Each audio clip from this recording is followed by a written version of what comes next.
And a big giant welcome if you are joining me here on the morning sales step up. Here we are, it's 9 o'clock. We're on like Tuesday. We've only got a few more days of lockdown to go. This time next week, we'll nearly be done. So this is one of your last opportunities to come and join me live.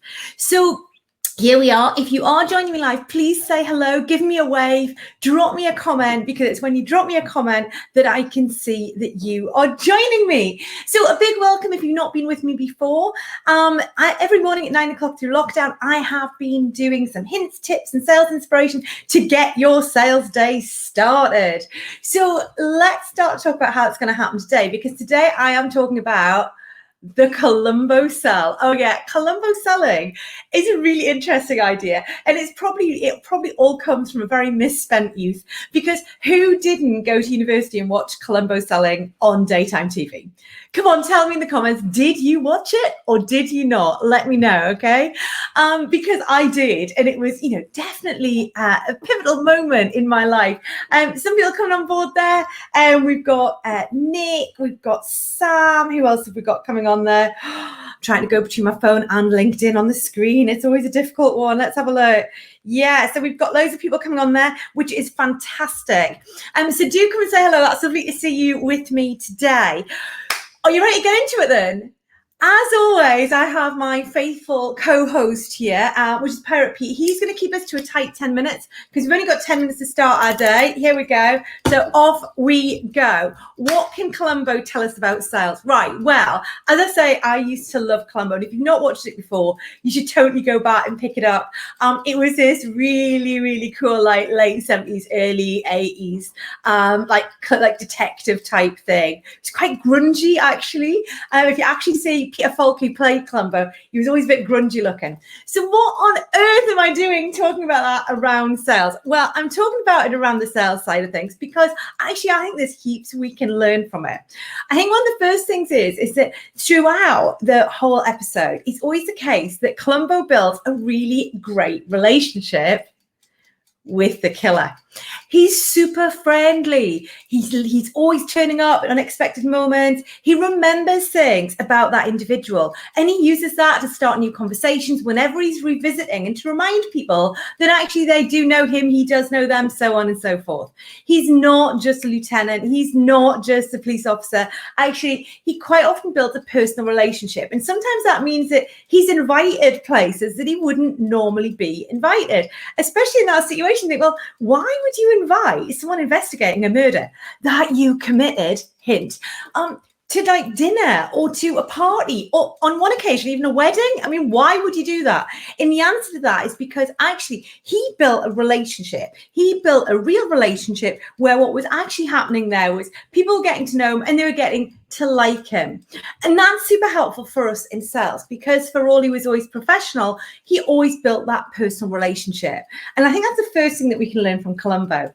Now, the second thing that we can learn from Columbo is he was like a dog with a bone. He would not let it go. He was like super persistent.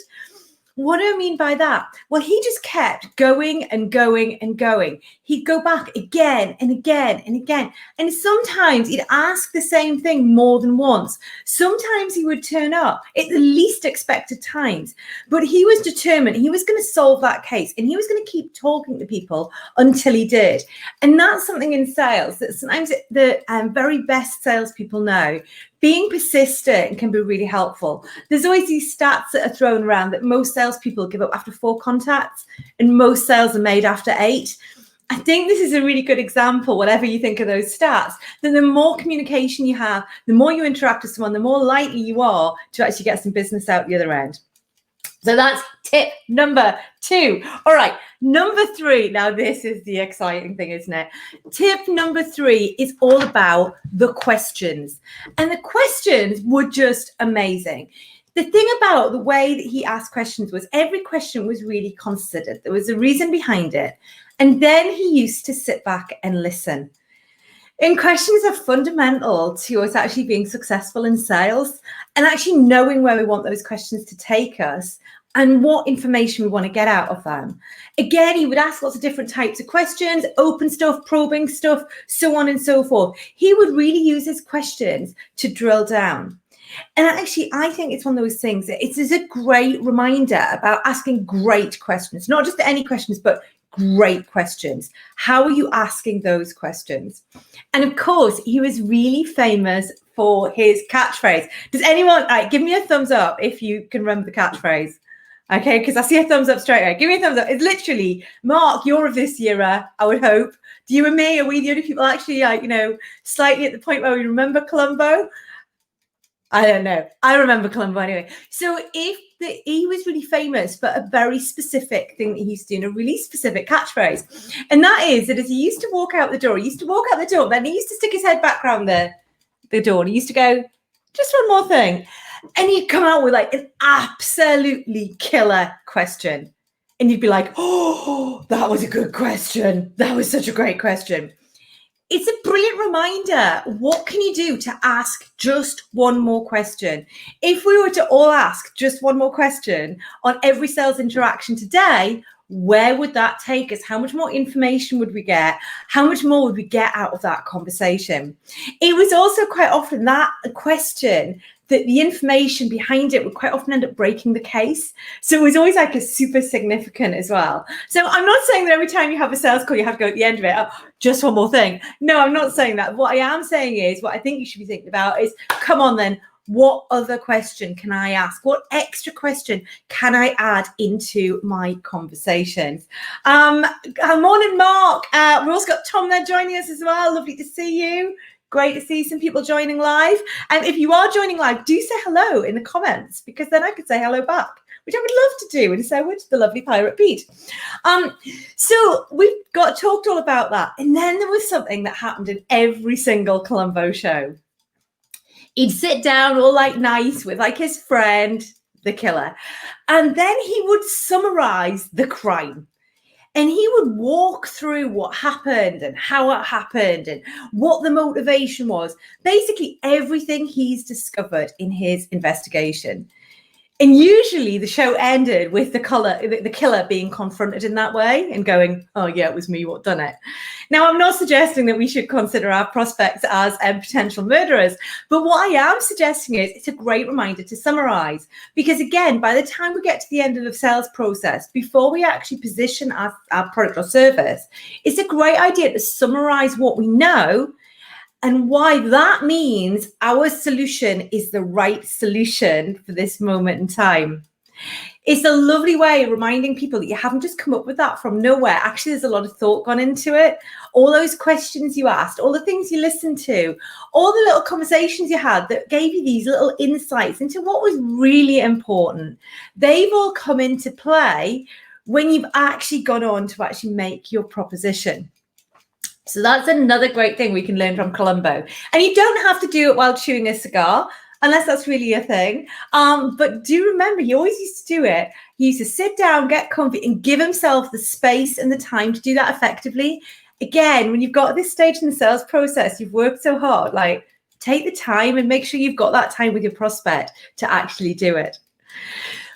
Wow. So what have we got? He's been really friendly with the people he wants to find out information from. And that's given him some little secret insights that he might not otherwise have got. He is super persistent. He asks great questions. And he also has a tagline that means he has to ask just one more question. So that's a really big one as well. He actually really actively challenges his assumptions as well. Sometimes what you'll see across the episode is he'll ask the same question again. Or because he's sort of thinking, actually, I've got an assumption it's X, Y, Z, he'll go and test it with a different question. And again, that's something really important that's really helpful to him getting to where he needs to be. So he challenges those assumptions. He always summarizes back and explains where he's come to that conclusion from. And the last thing is something that I don't think we do enough as salespeople. You see, one of the unique things about the Columbo shows was we, the audience, always knew who the killer was. And that's because the show used to open with the murder. So we knew that there'd been a murder. We knew who did it. We just didn't know how or why. Now, what that means is as the show comes together, it's really easy for us to see that journey.